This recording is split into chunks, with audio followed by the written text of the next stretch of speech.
Have you ever met someone who genuinely seems unbothered by whether they're winning or losing? Someone who watches others chase promotions, status, and recognition, yet remains completely at peace pursuing their own quiet path. If so, you might have encountered an INFJ, and there's actually a fascinating reason why these people operate so differently from the rest of us when it comes to competition.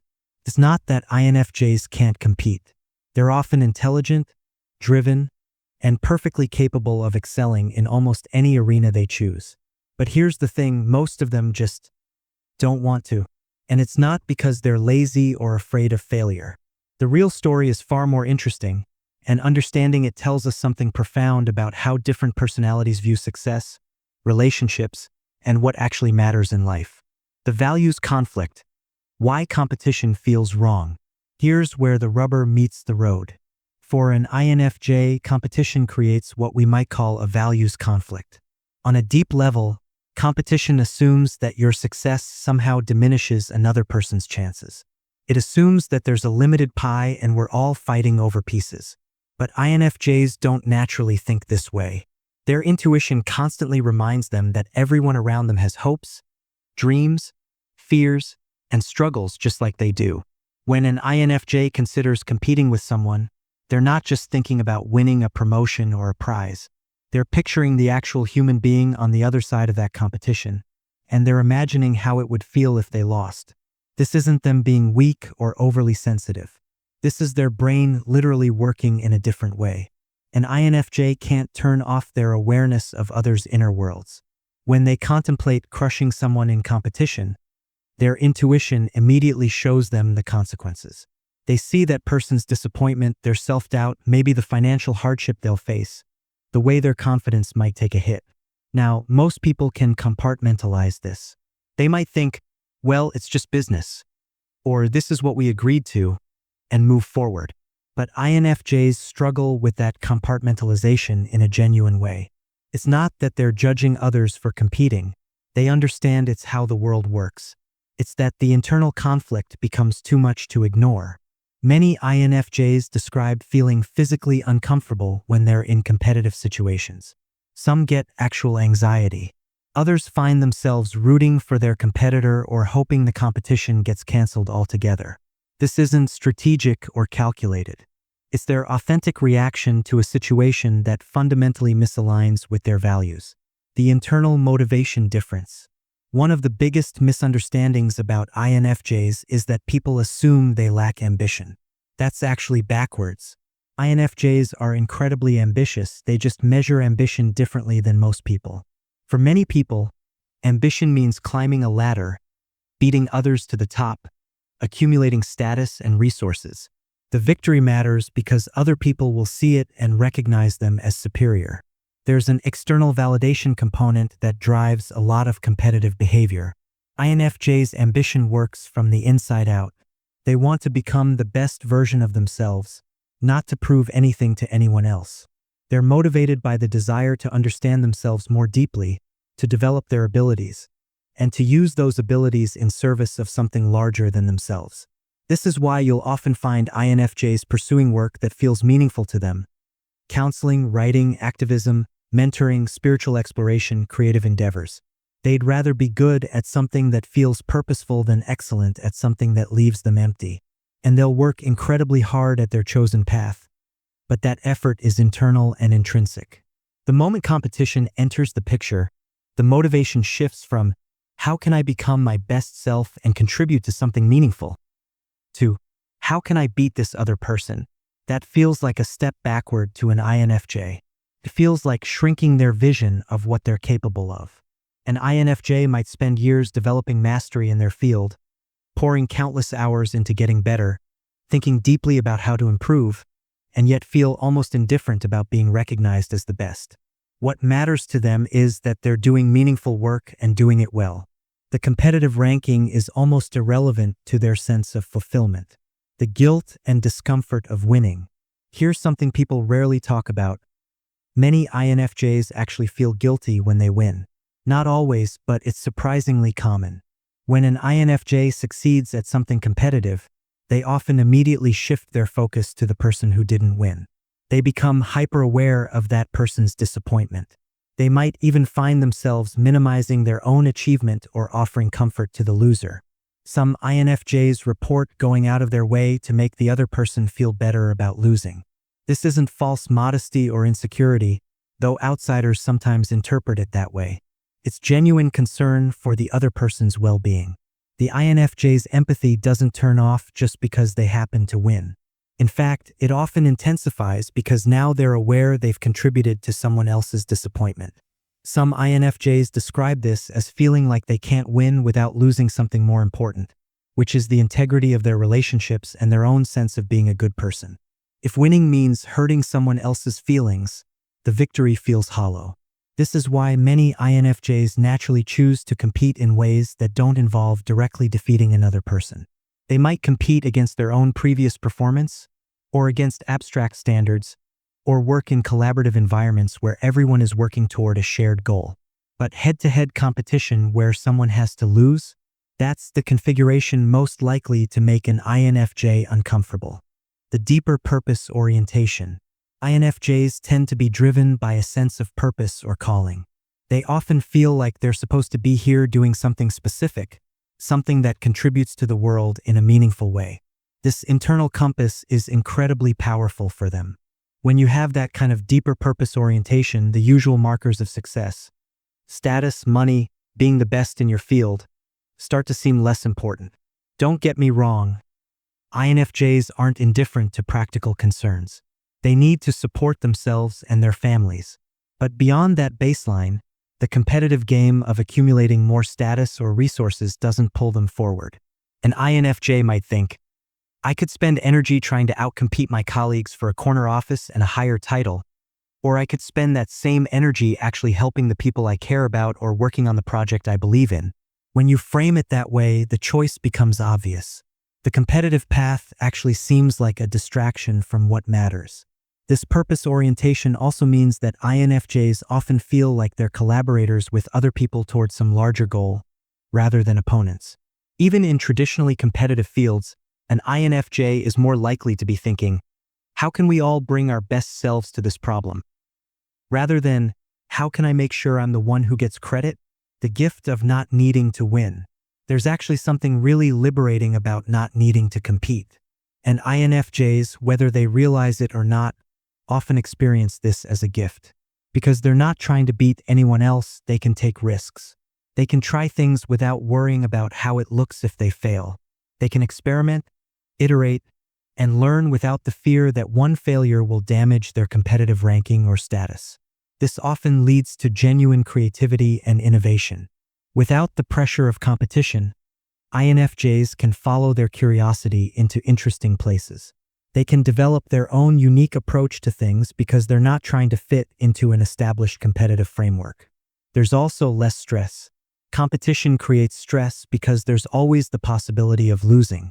You have to constantly monitor your position relative to others, defend your status, prove yourself. It's exhausting. INFJs don't have to carry that burden because they've largely opted out of that game. And there's something else. Without the competitive drive, INFJs often become genuinely generous. They can celebrate others' successes without feeling like those successes diminish their own. They can mentor people without worrying that they're creating future competitors. They can collaborate authentically because they're not calculating whether this person is a threat. This generosity is sometimes taken advantage of. People can mistake it for weakness, but it's actually a strength. INFJs often end up with deeper relationships and stronger support networks because they're not in a competitive mindset with the people around them. How INFJs actually get ahead without competing. Now, here's an important point. Plenty of INFJs are incredibly successful. They advance in their careers, build thriving businesses, achieve their goals, and make real impact in the world. They just do it without the traditional competitive framework. How? For one thing, they're often strategic in quiet ways.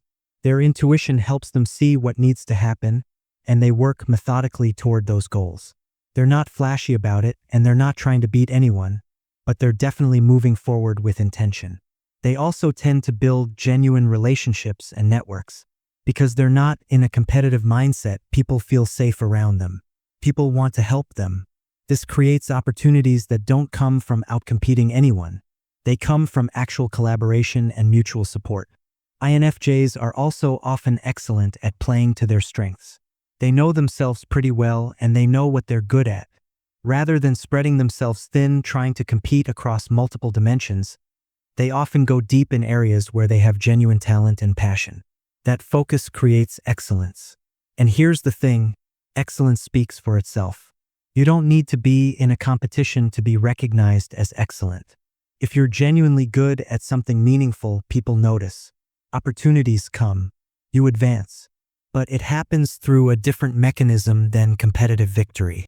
The difference between healthy standards and competition. It's important to distinguish between competition and having high standards. INFJs can absolutely have high standards for themselves. They can push themselves hard. They can pursue excellence. The difference is in the mechanism.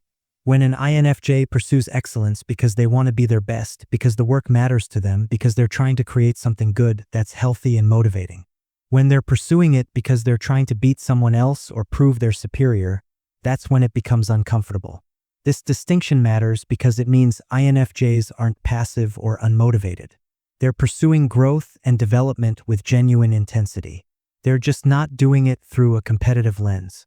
You'll see this in how INFJs approach their work. They often have exacting standards. They care deeply about quality. They think hard about how to improve and evolve. They're not coasting or complacent. But the driving question is, how can I make this better? Rather than, how can I be better than everyone else? What happens when INFJs are forced to compete? Of course, sometimes INFJs find themselves in situations where competition is unavoidable. Maybe they're trying to get into a competitive program, or their workplace has a performance ranking system, or they're in sports where there's literally a winner and a loser. When this happens, INFJs often experience what we might call low-grade suffering. They can do it. They're usually capable of competing effectively. But there's a sense of internal conflict that makes the whole experience uncomfortable and draining. Some INFJs will push through this discomfort because they believe the goal is important enough. They'll compete when they feel they have to, but it doesn't feel natural or energizing. Others will look for ways to exit the competitive situation altogether. And some will actually sabotage themselves, either consciously or unconsciously, because competing feels so misaligned with their values. This is where we see some INFJs underachieving relative to their actual capabilities. It's not that they can't succeed in competitive environments. It's that the cost of competing is higher for them than it is for other personality types. And at some point, many of them decide it's not worth it. The myth of INFJ confidence. People sometimes interpret INFJ non-competitiveness as lack of confidence. That's usually wrong. INFJs typically have a pretty solid sense of their own capabilities. They know what they're good at. They're not competing because they don't feel the need to, not because they're afraid. In fact, there's something almost paradoxically confident about declining to compete. You have to be pretty secure in yourself to watch other people jockeying for position and just not care. You have to not be seeking external validation. You have to trust that your worth doesn't depend on being the best. This kind of quiet confidence, where you don't need to prove anything because you already know who you are, is actually quite rare. Many people spend their entire lives competing partly because they're trying to answer the question, am I good enough? An INFJ who has decided not to compete has often already answered that question for themselves, and they don't need external competition to confirm it. That said, INFJs can definitely struggle with self-doubt about other things. They might be very confident in their abilities but struggle with insecurity about their social skills or whether people really like them. But when it comes to whether they're capable of achieving their goals, most healthy INFJs have a pretty grounded sense of their own competence. The role of intuition in non-competitiveness. We talked earlier about INFJ intuition, but let's dive deeper into how this specifically creates a resistance to competition. INFJ's intuitive function is constantly working in the background, noticing patterns, picking up on subtle cues, and making connections that others miss. This includes intuitive awareness of social dynamics and power structures. An INFJ can often sense the toxicity in a highly competitive environment before anyone else. They pick up on the stress, the paranoia, the way people stop trusting each other. This intuitive awareness makes competition unappealing because INFJs can literally feel how it's affecting the environment around them. They sense the strain it puts on relationships. They notice how it brings out people's worst qualities. They see how it creates anxiety and self-doubt. Their intuition is also constantly connecting dots between actions and consequences. They can see the long-term effects of competitive behavior, how it damages relationships, how it creates enemies, how it ultimately isolates people. This future-focused intuition is constantly whispering, "This path leads to a place you don't want to go." Additionally, INFJ's intuition often gives them a sense of their own path or purpose. They feel like they're supposed to be moving in a particular direction. Competition often feels like it would pull them off that path, and they can sense that distraction intuitively before they even think about it logically. Competition in different life areas. It's worth noting that INFJ non-competitiveness isn't uniform across all areas of life. An INFJ might not care about competing for status at work but might feel very competitive in sports or vice versa. Generally, INFJs are less likely to compete when the stakes are relational, when winning would mean beating a person they care about or damaging a relationship. They're more likely to embrace competition when it's impersonal, competing against a clock, or against a previous personal record, or when winning and losing don't carry relational consequences. You'll also find variation based on context. An INFJ might not compete in situations where they feel the game is unfair or based on superficial criteria. But if they believe something matters and the competition is fair, they might be more willing to engage. Age and maturity also play a role. Younger INFJs sometimes engage in more traditional competition, especially if they haven't fully developed their value system or if they're still seeking external validation. As INFJs mature, they typically become less interested in competitive success and more focused on meaningful contribution. The integration, how INFJs can thrive without competition. The beautiful thing about understanding INFJ non-competitiveness is that it opens up possibilities for how these people can thrive. Rather than trying to force INFJs into competitive frameworks and wondering why they seem unmotivated, we can create conditions where they can do their best work. INFJs thrive in environments where excellence is valued intrinsically, where there's room for collaboration, where the work itself is meaningful, and where competence is measured by absolute standards rather than comparative ones. They do well in mentoring roles, creative pursuits, strategic thinking positions, and any work that involves understanding and serving others.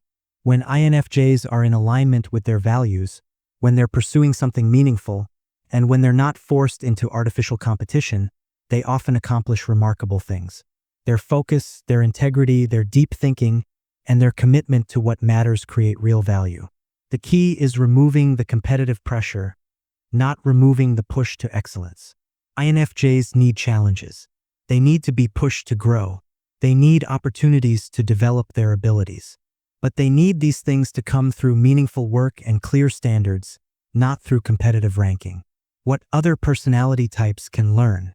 There's actually something valuable here for everyone, not just INFJs. The fact that INFJs have largely opted out of the competitive game invites us to ask, what are we actually competing for? Is it serving us? Is it serving others? Are we sacrificing things that matter for things that don't?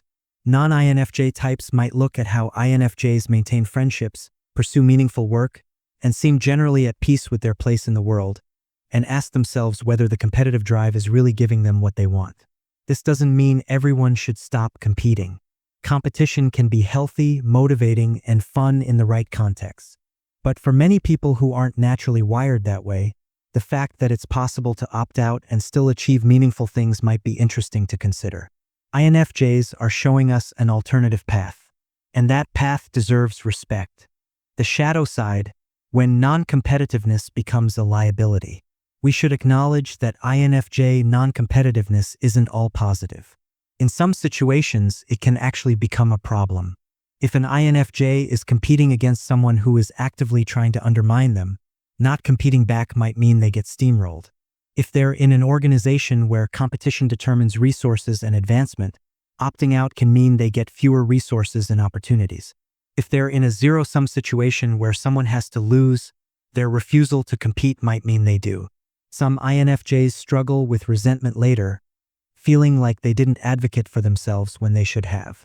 Others find themselves in positions of having been taken advantage of because they were too unwilling to compete.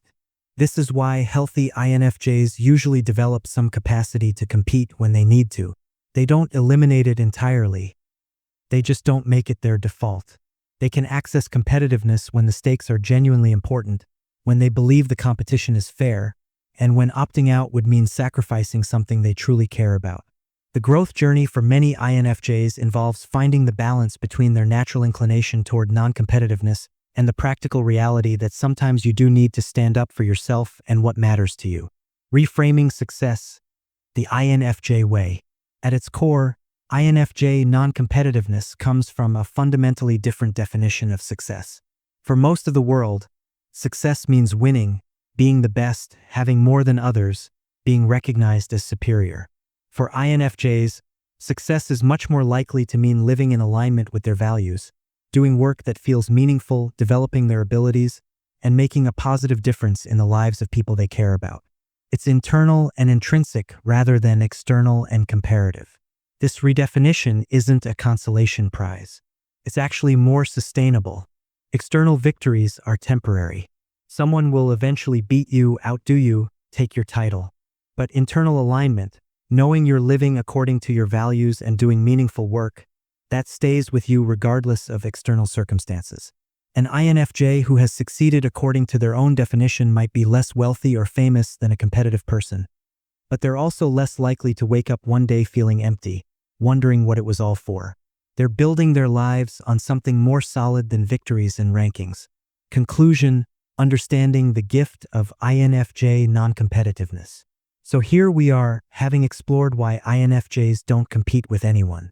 It comes down to a few fundamental things: their deep empathy and awareness of others' inner worlds, their values-based decision-making, their internal sense of purpose, their natural aversion to the toxicity of highly competitive environments, and their different conception of what success actually means. This isn't weakness. It's not insecurity. It's not lack of ambition. It's a genuinely different way of engaging with the world that comes from how their personality is wired.